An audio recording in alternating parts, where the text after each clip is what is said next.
Hello and welcome everyone. Thank you for joining us today for our webinar.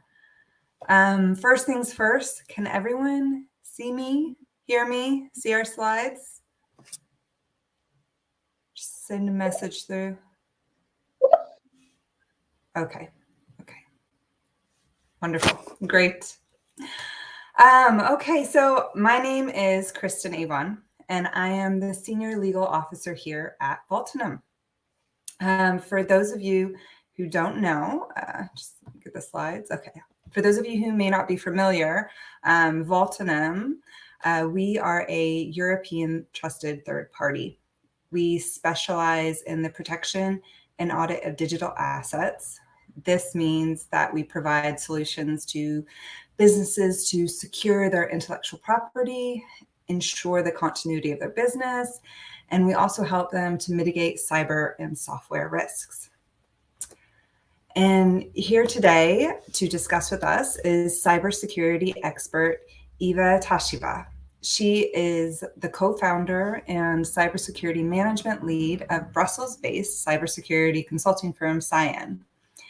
She helps organizations establish cybersecurity governance and policies, as well as manage compliance with EU legislation and standards. Today, our webinar will focus on cybersecurity. Let me just get there. Yeah. So our webinar will focus on cybersecurity, and in particular, we are going to look beyond the protections that we gain from having a solid cybersecurity framework in place, and discuss the additional value cybersecurity readiness offers to businesses. This is an important topic because organizations continue to exhibit dissonance between their perception of cyber attacks as a top risk and their approach to managing it. In fact, the growth in cybersecurity spending is actually slowing down despite the pervasiveness of cybercrime. It seems that company boards are more and more questioning the efficiency of cybersecurity processes that they have been investing in over these past years. So today we are going to look at how cybersecurity can be a real business driver, how it can provide a competitive edge, whether at the level of fundraising, securing the value chain, or increasing market access. But before we begin, a few housekeeping notes. As we present, please feel free to type any questions you may have in the little chat box on the bottom right of your screen entitled questions. And we will make sure to leave plenty of time at the end to answer any questions that you may have. I would now like to welcome our speaker for this afternoon. Hello, Eva, and thanks for being here. Hello, Christine. Hello to everyone. Thank you for having me, and many thanks to Vaultinum for organizing this very important discussion. It's a pleasure for me to be part of it. And in the next half an hour, I have prepared three reasons and three areas where I would demonstrate you how cybersecurity creates value to your organization and to the economy. Now, the first reason, obviously, is the value is the monetary return of investment of cybersecurity. With our digitalization, including the COVID boost in 2020, we have moved very quickly online, and much of the value we create is delivered also through digital channels. To be able to continue this value creation distribution, we also have to think about cybersecurity. At the big picture, at the economic level, Cisco has estimated that cybersecurity would help fuel and protect an estimated $5.3 trillion in private sector digital value in the next 10 years. So we understand cybersecurity is this essential ingredient to help our economy recover. We are now having some hiccups with inflation, energy prices, so on. So to be able to improve the economic situation and to preserve the value, we need to invest in cybersecurity. And this investment has to be done the big picture, but also it has to be done at individual levels. So for each participant, as me as individual and as you as a company. Why do we need to do that? Because the cost actually of cybercrime is growing. The annual damage is totaling $6 trillion globally. You imagine these are money that are lost, so they go to malicious actors. They don't create value in the economy. This lost value is expected to also increase by 2025, and this is, in terms of monetary loss, is even larger than the damage inflicted from natural disasters in 1 year. Here we speak about a serious loss and cost that we all, as participants, have responsibility to prevent. But we would do that not only for the economy, we would invest in cybersecurity to reduce our own cost as a company cost. We know on average, IBM has estimated that data breach costs around $4.2 million to a company. So this is also significant impact for individual companies. And we know that the median cost from Verizon we see is $30,000. So here we see a big discrepancy between the average and the median cost. And this could be also explained by the fact that companies that invest in cybersecurity maturity, they have much lower costs from cyber breach. What is important to retain here is that there are significant damages from cyber crime. To be able to reduce this damage, there's direct return of investment to cyber security, and it has shown to be efficient in reducing the cost of cyber of data breach, for instance, when you increase your security maturity. If this risk, obviously, this is a big impact and cost is not going unnoticed. What we also observe is that even if different companies would have different impact, on average, the evaluation of the company valuation, so how much a company would cost on the market, what would be its value, is also determined by the level of cybersecurity it has. In fact, if we take the recent examples, it's 7% of the valuation of the company could be assigned to cybersecurity. And how did we come to this number, 7%? We took an example, and there are other examples, and usually it goes around 6 to 7% of the value, where during a merger and acquisition, there was a cyber breach. In this case, we look at the example of Yahoo from 2016-2017 deal, where originally agreed price was 4.8 billion for the purchase of Yahoo by Verizon Communications. Being aware of a cyber breach that became public in the meantime between the deal and the actual transfer, actually the cost of Yahoo was reduced by $350 million. So this, we can say, is a result of the cyber breach being made public, showing some deficiencies in the security management, but also in the communication of the cybersecurity breach that that Yahoo had at this point of time. So it just like that, because of mishandling security and incident notification, it lost 7% of its value. But you would think, okay, 7%, too bad, right? How often you would have data breach specifically happening in a moment of a deal of merger and acquisition? Well, that's what probably many business leaders think. But this is not it. This is not the end of the story. 77% of merger and acquisitions would have some kind of a security assessment at any stage of the merger. So even if you don't become a victim of Cyberbridge in the meantime, the strength of your company's cybersecurity program or the strength of the company you're trying to acquire would also determine whether the deal is a good deal or not. So if you are trying to go through the merger, you better also reinforce your cybersecurity program to be able to qualify as a good candidate.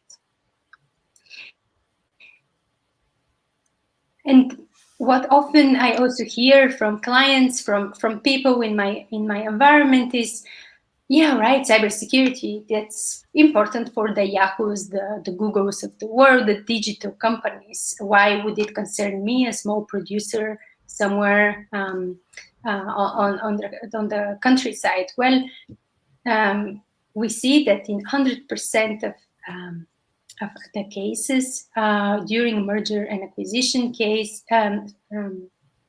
deal, there was also cyber audit. So this doesn't concern specifically tech industry. This concerns any M&A deal.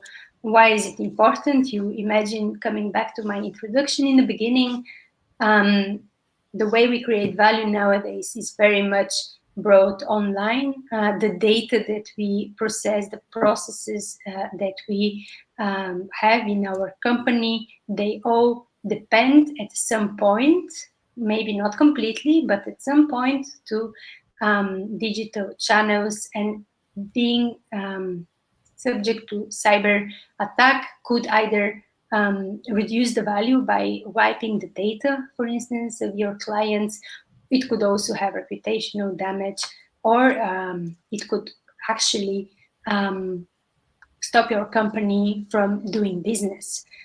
Here, there's an extra data point. I was thinking this morning, the stunning 60% of SMEs actually go out of business after a cyber breach. So this is a valid concern, and this explains why 100% of merger and acquisitions actually look at the cybersecurity maturity before the deal is approved. And if we look when this cyber assessment happens, we see vast majority of the cases is during the transaction execution or during the due diligence. So during the acquisition phase, you have some kind of cybersecurity assessment. You could expect this to happen. Much less is during the strategy and screening. So in a way, this could also be explained by the lack of visibility still of the cybersecurity programs. But later on, I will discuss with you how you could showcase your efforts in this area and position yourself ahead of the competition. And positioning yourself ahead of the competition is also part of being competitive, right? Partnership, supply chain, those are all aspects that you need to have on your side to first be able to deliver your products, your services, but also to be able to grow. And so the second reason to invest in cybersecurity and how it creates value is enabling you to obtain partnerships based on trust relationship, and by doing so, locking in the value chain. How specifically, why specifically this has an impact, why security has an impact on the value chain? We can say now that in 2021, the supply chain attacks were not on the rise, they really exploded. So what happened is, before we were more concerned about inside threats, about typical malware phishing. In 2021, we have experienced some very major attacks that are not directly targeting company X, but targeting their supply chain. So either a big network security provider, for instance, when we speak about the SolarWind case, where by introducing a backdoor in the code, you actually hack one company but get access to the data or to monitoring of the network of an enormous amount of companies across the globe, which are clients to SolarWinds. So this was particularly problematic case because much of those clients were national security agencies. For instance, in the US, we have the European banks, we have not only the diplomatic part, but also essential service providers, and knowing that their security was compromised due to one single supplier issue, that was kind of a wake-up call for everyone.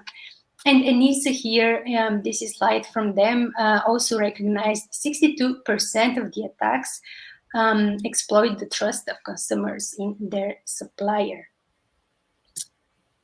Because of this, and because of the increased awareness that the level of cybersecurity equals the level of security of the weakest link, many business leaders today are concerned about the cybersecurity of SMEs in their ecosystem. Here are statistics. We see that 85% of the SMEs also fear they're not ready, they're not sufficiently prepared to face the cyber threats. And this comes with no surprise. Not only that SMEs, particularly, they were target of cyber criminals, which exploited this fast digitalization and lower maturity level of SMEs, but they also had to very quickly get their, let's say, cybersecurity activities started. In the past, there was the perception that, okay, I'm not a digital company, so then my real concern is what happens in front of my shop, or how do I find my customers. Now I think more of us are aware that cybersecurity has an impact on all the processes and the supply chain.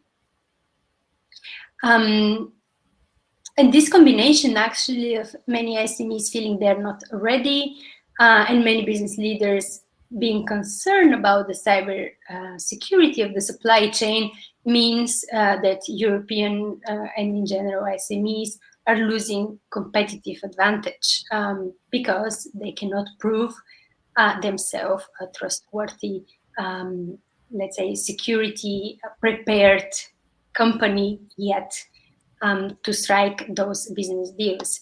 And we know that it's very expensive to do cybersecurity assessment for those business leaders that are concerned about the SMEs in their supply chain. So it is important for the SMEs to find a way to demonstrate this in an easy way to be able to have access to those partnerships. I would speak about it later on in the how-to, and I know Christine also has a couple of tips and tricks for you how to show your investment in security. And last but not least, besides the direct return of investment, the partnership, access to partners that cybersecurity gives you, cybersecurity is also becoming a necessity to access the EU single market. So what we read here is that we could increase the market access through compliance. But what is important to know, it's not only increasing, it's actually giving access to the EU market that you need to have cybersecurity ahead planned. So here is again a screenshot of an article, fairly new development. At the beginning of this year, we have adopted the so-called implementing act under the RED directive, so the Radio Equipment Directive, And you would say, okay, why do I care about that? Well, because with this specific act, security and privacy requirements became mandatory for IoT devices or connected devices to access the EU market. What does that mean in practice is that here it's stated in 2.5 years, so in 2024, if you were to sell on the EU market anything that's connected, by default, you would have to prove some security and privacy requirements are taken into consideration. And this is not an isolated case. This act comes as the latest of a series of sectorial legislation that introduces cybersecurity requirements in different legislation. So we have, as an example here, the medical devices regulation, MDR, for instance, which also is now effective, which requires medical devices to have security requirements taken into consideration when to be able to be placed on the EU market. We have other examples in the financial sector, DORA, so Digital Operation Resilience Act, which is also placing specific security requirements for the financial industry. EECC, the so-called Electronic Communication Code, is also taking security requirements in telecom providers. Last but not least, at the end of this year, at Q3, we expect a new legislation that many policymakers expect to revolutionize the European cybersecurity framework is the Cyber Resilience Act. What we know so far about this Cyber Resilience Act is that it would be providing minimum security requirements for, at first sight, the IoT industry, but again, because this part is already legislated largely by the Radio Equipment Directive, probably the Cyber Resilience Act would cover everything else. So it would have very large scope of application for security requirements on product, services, and possibly processes delivered at the EU single market. Stay tuned on this. So there's not much information yet, but we would, let's say, and we would follow up the progress. We would provide also timely updates on what to expect. And this is the sectorial legislation, but we also have horizontal European cybersecurity legislation, the Network Information Security Directive, NIS, that are already in 2018 has set specific security requirements in terms of risk management and then security policy and measures implementation to so-called critical infrastructure operators and digital service providers who are platforms like e-commerce, search engines, cloud providers, for instance. So all these companies had some kind of security requirements as well as notification requirement, similar to the GDPR. They had and have to notify any significant incident impacting their services, their essential services. And this notification happens to the authorities which are responsible for security. In parallel here, I touched upon GDPR. So you all know the flagship European data protection regulation. It is for data protection, but one part of it covers data security as well. So it's besides all the privacy-related aspects, one obligation concerns adequate security measures for the personal data. Things like pseudonymization, encryption are mandated, but important to remember emphasis on adequate security measures, which then is not to be underestimated. We have seen this being enforced by authorities. And finally, to be able to to help companies actually increase the trust in their services and to give easier access to the EU market.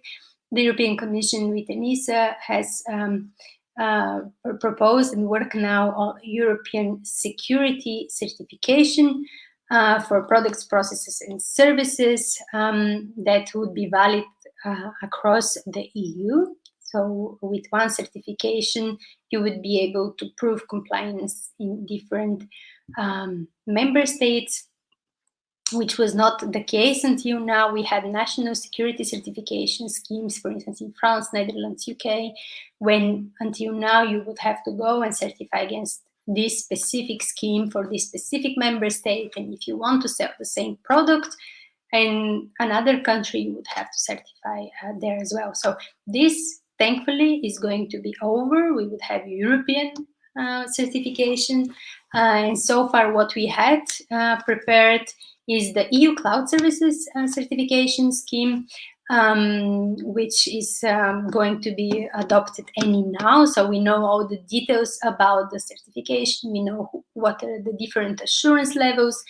What we need now is for it to be, let's say, adopted finally, and for companies to be able to start certify against its requirements.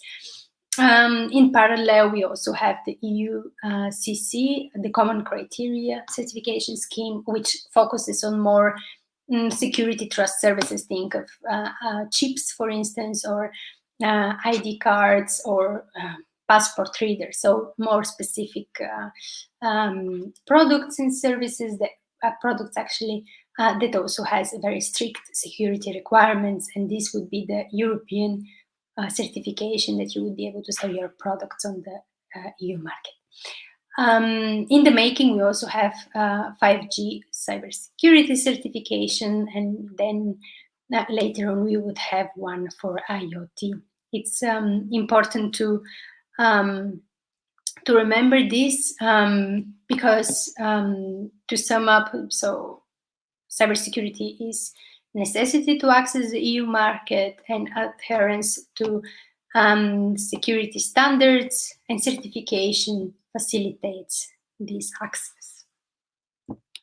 And finally, we know now how cybersecurity brings value to our company, but you may wonder, okay, but how to do that? How to build cybersecurity, right? I'll walk you through couple of suggestions how to improve your cybersecurity maturity, and my emphasis would be on a very practical approach, which is efficient, effective, but also aims at targeting your security to where it hurts. And first suggestion would be to use international security frameworks because they provide already defined methodology and defined measures that you should implement, and gives you at the same time flexibility to adapt this to your specific organization. Here on the slide you see the NIST framework, which was originally designed in the US for the needs of critical infrastructure, but has quickly become a point of reference for companies across the globe. Why is that? It's because it's very logical sequence, but also it's very easy to understand framework that also speaks to management, to anyone that is not security pro. What the security framework is built around is these 5 blocks of identify, protect, detect, respond, and recover. What is very important to remember, this is not, those are not silos or separate areas, tick box exercise. It is really important to start from top down, so to start one by one to invest in all these capacities. Why? Because from my experience working with companies on the ground, what they do and what everyone is very tempted to do is to start in protection, right? So you realize there's security that you want to or have to improve. And the first thing is like, okay, what kind of measures I can implement to quickly get my security better? And those are all good things, like managing access to your information, protecting sensitive data, encryption, data backup, and things like that, user training as well. Don't get me wrong, this is very important, but this is not the first step. Why? You should start with identify the risks, the threats, also what are your specific company needs, what are your critical processes, what are your critical data, what do you have actually that's the value of your company that you want to protect, including assets. And so by starting identifying those risks and assets and processes that you should care about, then you focus your protection measures only on those aspects that really matter to you. Instead of having a huge budget for cybersecurity and putting all kind of measures that you see someone selling to you, and then you realize that you still haven't managed to protect what's very essential to you. So please, if you remember something from how to, is start by identifying what you have to protect and then invest in the protection. It is also very important to continue. So not to start with protection, you also have to have capacity to detect things like incident detection procedure, managing cyber logs, having some kind of a tool as well to detect any intrusion. That would really help on the one hand, because you want to know if you are if there is an incident ongoing, because it's necessary to detect it before being able to respond to stop it. But also because this detection would eventually help you show the value of your protection measures. So in the scenario where nothing happens, we don't know, we don't have detection capabilities, management, what they see is that it's business as usual. So all these efforts and investment you did in cybersecurity is not, you don't see the return of it, you don't see what actually was prevented from happening thanks to it. So very important part, the detection response. Obviously, you want to be able to counter an attack that might continue and have destructive effect on you. So you want to stop it as soon as possible to have minimum damage possible. For this, again, you don't need big budget. What you really need is to think, to write, and to agree together with your management, with your colleagues. Okay, these are the possible attack scenarios. What are the specific steps we take to handle it best? Who also needs to be informed? So here we spoke earlier about the potential incidents that could have reputational damage. You want to know who needs to be informed, to be able to do that in a timely manner before the incident goes out of hand and you are actually blamed for mishandling the information. You want to make sure regulators are informed. For instance, if you fall under NIS directive or GDPR, this is your requirement to inform them, but you also want to inform your users, your partners, to give them an opportunity for them to protect themselves. And last but not least, you need to also invest in the recovery. Usually this is planned, so it's a procedure, it's a document. It doesn't, again, require some fancy budget or tooling, but it's very, very important to then be able to make sense of this whole security program, to bring it for the benefit of the organization. This is the NIST framework in a nutshell, but this is also mapped to the information security management system. So the another very well known and used standard, which is ISO 27001 on information security management.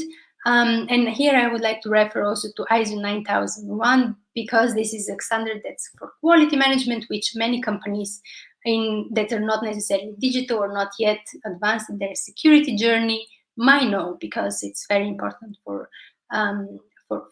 quality assurance.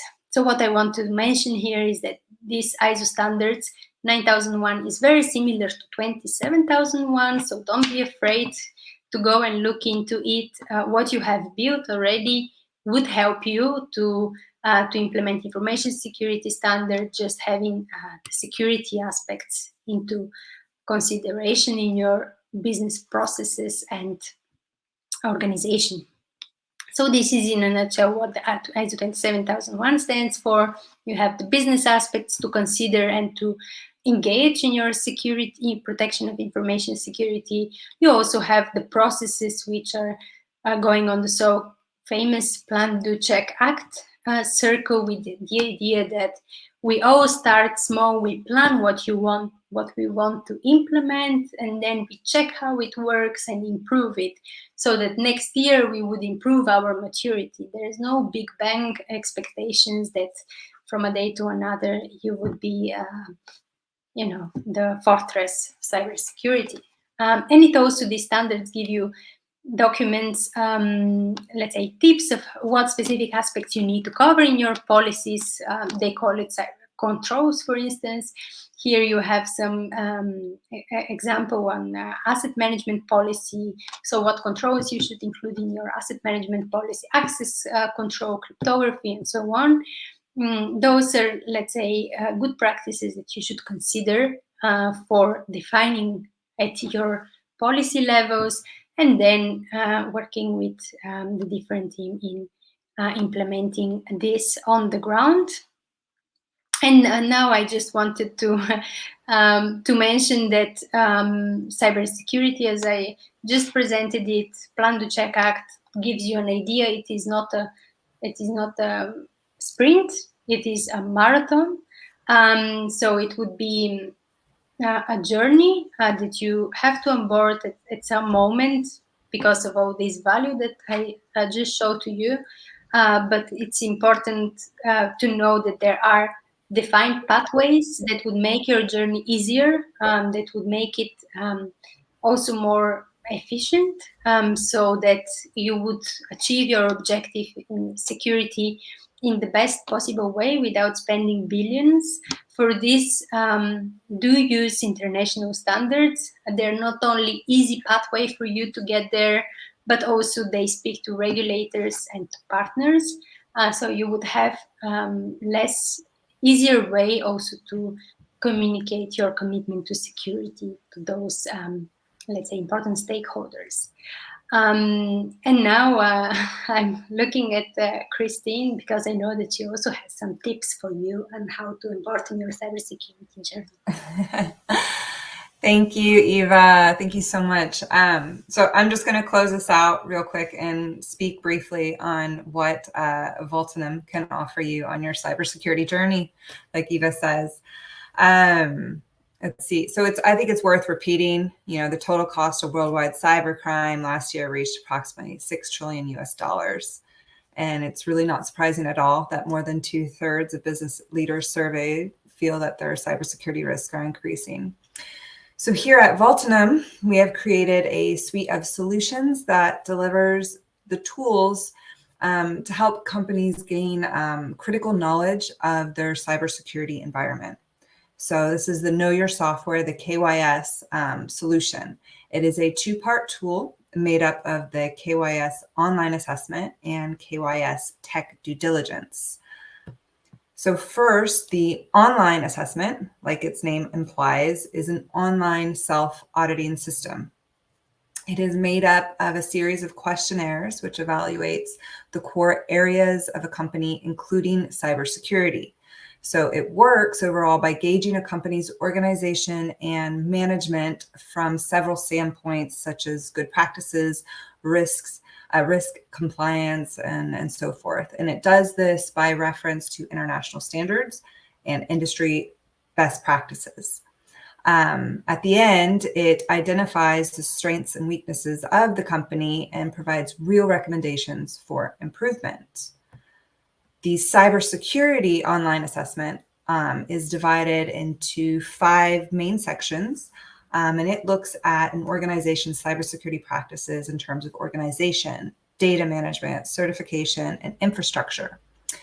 And the specific questions and recommendations, they were developed with leading authorities in cybercrime. And the overall aim is to help prevent cyber incidents from occurring and to generally help companies build a framework for resilience. Moreover, it was designed to answer NIST functions. And Eva already explained this in such excellent detail. I won't even go add any more to it.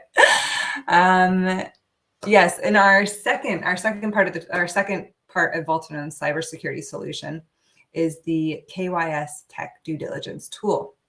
So this is a software source code scan, and it helps companies analyze and understand the components of a software source code. So why does this matter?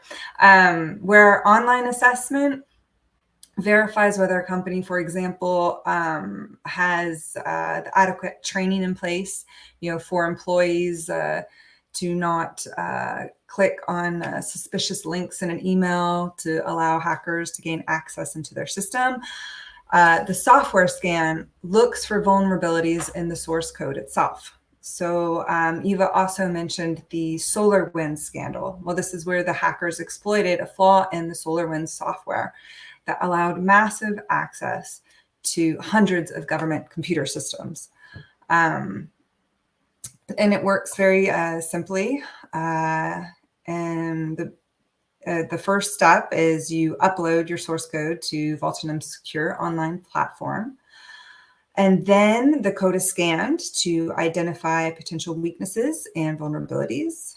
And lastly, Vaultinum delivers an expert verified evaluation of the software, as well as a cyber risk mitigation plan. In essence, Vaultinum's two tools, they work together to evaluate the measures that are in place to protect against cyber attacks and to identify the vulnerabilities within the source code itself.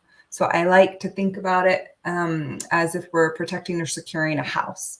So with a house, we first want to know if it has an adequate alarm system, if it's how often it is tested, who has the keys to the house, what is the procedure if someone loses a key, and so on. Just like at the organizational level of a company, we evaluate the infrastructure, policies, and procedures in place. And at a deeper level, it is also important to examine the supporting structure of the house. So to make sure there are no cracks in the foundation, termites in the wood, so on like that. And in the same way, it's important to look at the source code to protect against potential known vulnerabilities that would essentially kind of be the crack in the foundation that allows a cyber intrusion. I think we are approaching the end. So let's see if we have any questions. Let's see.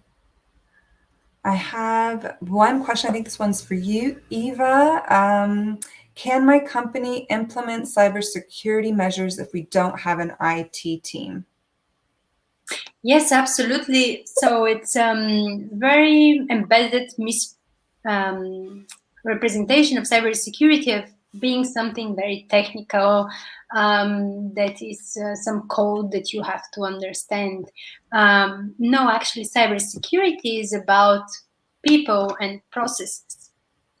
So what you really need to do to secure your company is not have some fancy tool. What you need is to embed the cybersecurity consideration in all your business processes to inform your users, your employees about the threats, about the vulnerabilities, and to collectively defend your organization against the cyber threats. As well as, of course, then it helps if you could have some security tooling, things like, obviously, you need malware protection, you need Sometimes it's helpful to have the assessment that Christine also spoke about. All these different measures that are more technical, you could either outsource to someone to manage for you, or you could just buy the product on your the license for your company. So definitely there's nothing that prevents you from having good cybersecurity program and posture without having a devoted IT team to work on it. Thank you, Eva. Let's see. Next we have from Maureen.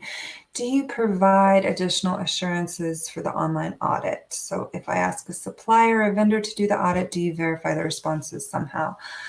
That's a great question. Yes, in fact, we do. As you mentioned, in the context of vendor due diligence, an M&A transaction, or even private equity doing diligence on a target company, we offer what we call verified assessments. So in practice, if a company is doing one of our audits and they're asked a question, for example, whether or not they're ISO certified, and they respond yes, they will then be prompted to upload documentation to support their answer. And at the end of the audit, our legal or IT experts will verify these documents and, if needed, ask for additional support. So in this way, we provide more assurances with our verified assessment. And let's see. Okay, and next we have Marjorie with all my data is on the cloud. Do I need to do something to protect it? Do you want to take this one, Eva? Yes, it's a great question about cloud, right? I see that it's becoming bigger and bigger question for everyone, with more companies realizing that it's easier way to access computing power to manage your information online. But okay, the simplified answer to this question is probably yes. You still have to do something to protect yourself and your data in the cloud. But this would also depend what kind of a cloud you're using. So there are my first advice would be to obviously understand the cloud and what you have on the cloud. You need to understand the different offerings. There exist things like infrastructure as a service, platform as a service, software as a service. They would have different level of let's say measures provided already for you and things that you have to do on your own. Software as a service, typically it would be let's say fully managed by the cloud service provider, while at infrastructure as a service you will need to manage your own security. And then you have to really understand what kind of data you have on the cloud, because you would always have additional level of protection for sensitive data. For instance, you would want to also define your own security groups, your access groups, for instance, to this specific data set. You want the encryption to be strong, but you also maybe for your sensitive data want to have your own keys. So yes, simplified question is yes, please do have a look, do understand what cloud service you have and what is included in it and what kind of a data you manage, and according to this you would then see what specific measures are necessary. Okay, well, if there are no other questions, I want to thank you so much, Eva, for sharing your expertise with us today. It's been very informative. And thank you all for joining us. We'll be following up with an email with the slides that has our contact information. So if you have any additional questions, need any other information, please don't hesitate to get in contact. And I hope everybody has a great afternoon. Thanks again, Eva. Thank you, Christine, and thanks to Vaultinum team for making this event happen. Thank you. Bye-bye.